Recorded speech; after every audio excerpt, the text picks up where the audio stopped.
So there have been a couple of requests to explain these stainless steel inserts. I'm not an expert. I don't, I'm using these, the first time, but I can really see the brilliance in these, and I want to see if I can step them through a little bit.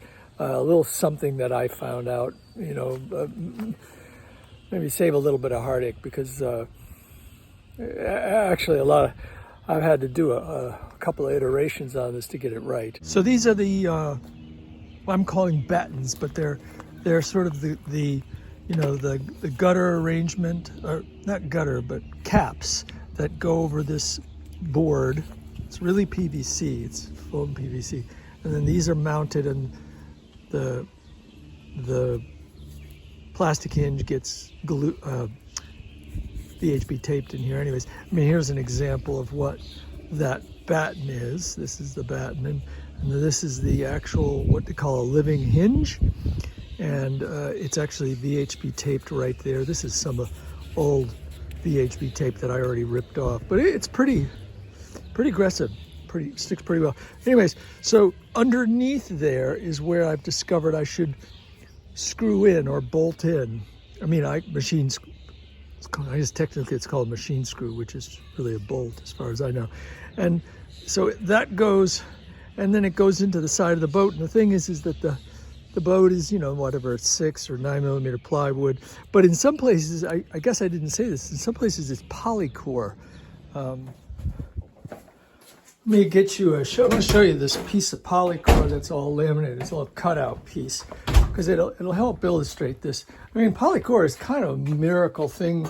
Let's see, where'd it go? I got it somewhere in here. Let's see. There it is. Okay, so yeah, this is actually cut out from where the vent is going to be, but you could see it's polyethylene, I think, polypropylene honeycomb. I think it's 10 millimeter or 12 millimeter, half inch thick, something approximate. I think it's 10 millimeter. And then it's got fiberglass biax. I don't know, it was maybe 12 ounce, could be 17 ounce with epoxy on either side. And this is actually, got all the way to the finishing point where, I painted on the really nice heavy-duty paint on either side, and then I cut these out because this is where a vent is going to go. But this is illustrative. You can see it's incredibly light, right? And it's unbelievably stiff. I mean, it really is magical, miracle material, except if you want to mount anything into it. In that case, it's just like a nightmare. And I think anybody, of course, that's using foam sandwich is having the same experience, right? Is that it's miraculously strong and stiff and insulative and so on. But if you want to mount anything into it, you're kind of screwed. But not really. What you have to do is you have to drill and you have to open up the core, and then you have to, fill it with thickened epoxy. And that'll give you a good purchase, either if you're going through or if you're going in. In my case, I'm going in, I'm not going through. So I'm adding this extra, what do you call it, layer, where not only am I recoring it and putting in thickened epoxy, but then I'm putting in a stainless steel thread. And the idea behind that is so that, because I want to be able to take these windows off and on, every season or every couple of seasons. And I know I can cast in the thickened epoxy, a bolt, and you can actually unscrew that, and it actually has threads. And there are some people who think that really works good. And I don't doubt it, but I think if I have a stainless steel threaded insert, then I've got something really more bulletproof in that regard. Now, there might be a mistake here in thinking, because, embedding stainless steel in epoxy is not the best thing, because the stainless steel needs to be exposed to air in order to keep its oxidated layer, to keep its protection, and so on. So we'll see. Maybe this is going to be just a big belly flop, technical belly flop. But anyways, so this is the core that I'm going in for part of the boat. Part of the boat is plywood. Part of the boat is this. This is because, I rebuilt the boat and I redesigned it and stuff. So here's a these are the inserts. You can get them from Grainger and stuff. I think they're a lot more money. Oh no, McMaster. Yeah, I think they're a lot more money. They're more money. These aren't cheap. I think it was $30 for a set of 10, and then of course you get the whole kit here, which is a drill bit and then a driving tool. Here they look like this. So this is the drill bit. I just have it marked already. This is the drill bit, and then it specifically is the correct bore for this, and this is the magic element. This is the insert, the stainless steel insert, and the insert has like one side of it that is, I don't know what you call that, keyed, and that's what this is for. This little driving tool, and you could use just a flathead screwdriver to catch this key, to screw this in manually, or use this little tool and it catches, and you set the tension on your electric, drill gun thing really, really super light, because you don't want to overshoot this thing. They claim this thing is referred to as having a knife edge. Is that what they say? Threaded inserts, doesn't say, but you might sometimes see them advertised as having a knife edge, and that it's pretty sharp, and it cuts its way right into the panel, which is just fantastic, and it creates a beautiful stainless steel. And then of course, this doesn't come with the kit, but these are the machine screws that I purchased from McMaster, and they fit just absolutely. Oh my God. It's like NASA, man. It's precision and tight. And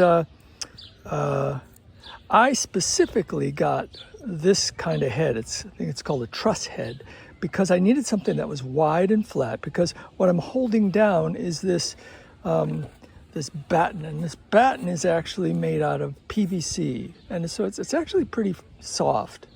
I might be stupid to be using this. I don't know. We'll see.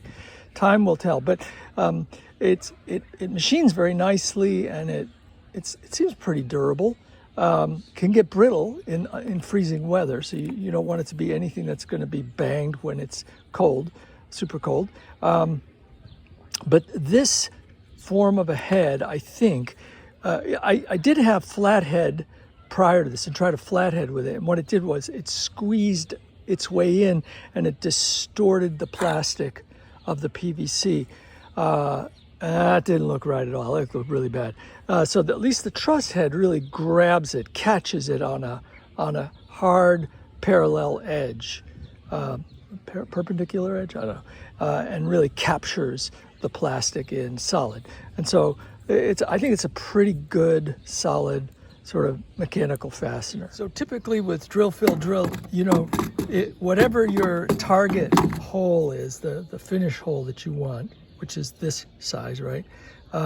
You go a little bit bigger, and that, once you drill that out extra, oversized hole, you fill in with epoxy, and then that epoxy cures, and then you drill it out to the actual size hole, which is a little smaller, this size, and there you go. You got a sleeve that's made out of, epoxy, and it's waterproof, weatherproof, where it has a solid grip to it. Problem is, in this usage, in my particular usage, I underestimated the size of the hole that I needed to drill out, and actually, I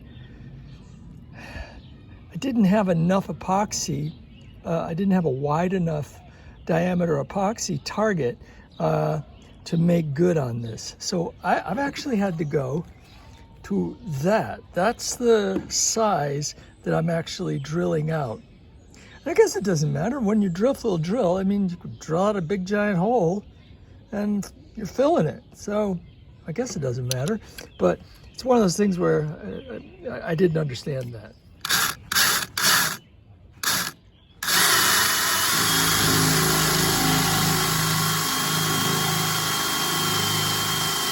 So in this one, we're going into, I don't know if it's 9mm plywood. So you'll see the difference when I do the polycore. And I've taped this so that I know the depth that I need to go. So here's an example of what it's like to drill into polycore.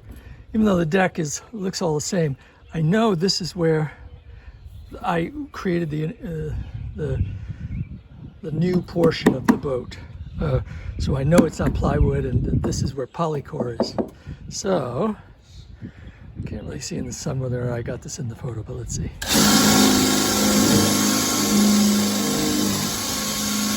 Yep. So there it is. It's just empty. It's empty in there. It's hot too. And there are a lot of open cells all around in here. And so that's where I will squirt in. I'll open that up and clear it out a little bit. And then I'll squirt. I might even undercut it with a little tool I made, a homemade tool, to gouge it out even further. And then squirt in the epoxy. And that'll create probably, I think a really good plug. The whole rest of these have to be done like this because the rest is polycore.